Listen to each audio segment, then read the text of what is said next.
Everyone on that flight thought they were watching a simple safety concern. A woman escorted off. An inconvenience removed. Problem handled. But they were wrong, dangerously wrong. Because the woman they dragged down that narrow aisle wasn't a threat. She wasn't causing trouble. She was the one person the airport could not afford to humiliate.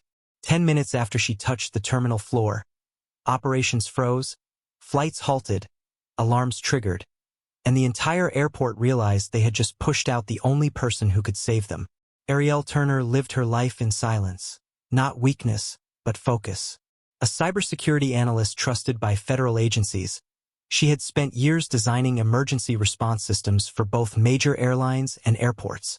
She often traveled alone, dressed simply, blending into crowds. That morning was no different. Her mind was on the meeting ahead, one that would discuss vulnerabilities she'd recently discovered in the airport systems.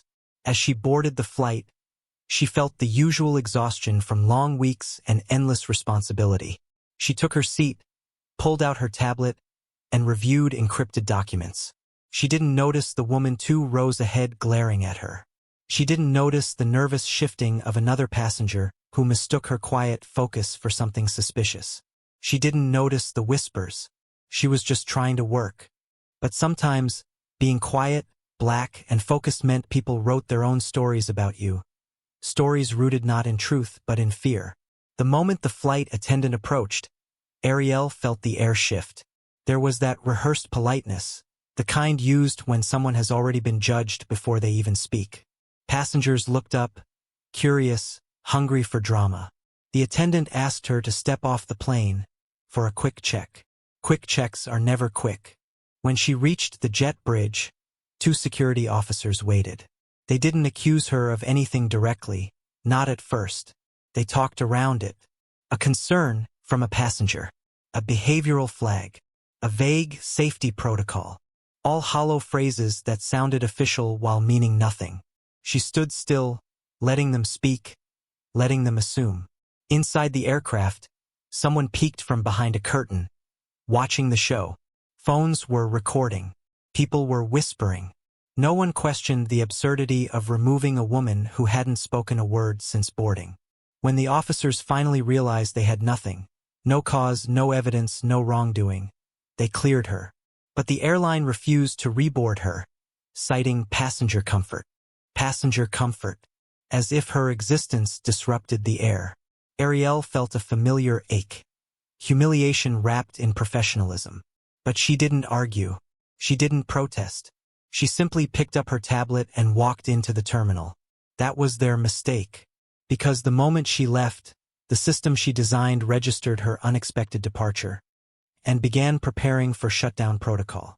7 minutes later, the first alert rang through the airport's operations center. Critical cybersecurity audit lead missing. Review halted. All departures locked. At first, staff assumed it was a glitch. Then the second alert came, this time flashing red across multiple systems. Runway clearance suspended. Pending verification. Within moments, departure gates froze. Flights stopped taxiing. Security doors locked in place. And the plane that pushed her off sat motionless at the end of the runway, cleared for takeoff but unable to move because the system would not release it. The director rushed to the operations desk, reading the name attached to the halted audit. Arielle Turner. Someone recognized it immediately. Not a passenger. Not a problem. The woman responsible for evaluating every vulnerability in their airport. A vulnerability she had, in fact, warned them about just days earlier. She was the only one authorized to lift the freeze. A freeze triggered because she had been unjustly removed. And now the airport was paying the price. They found her standing near a window overlooking the grounded planes, watching calmly as chaos rippled across the terminals. Lines grew. Announcements repeated with growing urgency. Crews scrambled. The director hurried toward her, offering apologies layered with panic. Arielle didn't raise her voice. She didn't demand anything. She simply authenticated herself, lifted the freeze, and requested that her report include the reason she missed her scheduled flight. A reason caused by their own actions. The incident moved up the chain fast. Federal officials reviewed the footage. The airline faced disciplinary review. The airport entered a mandatory corrective program. The woman who filed the false complaint was banned from future flights. But Arielle? She returned to her work, quiet, composed, unstoppable. Her story reminded millions that discrimination isn't always loud. Sometimes it's a whisper, a glance, a false concern that spirals into humiliation. And it left one question echoing across the internet. How many systems fail, not because of technical flaws, but because people refuse to see the humanity in someone they underestimate?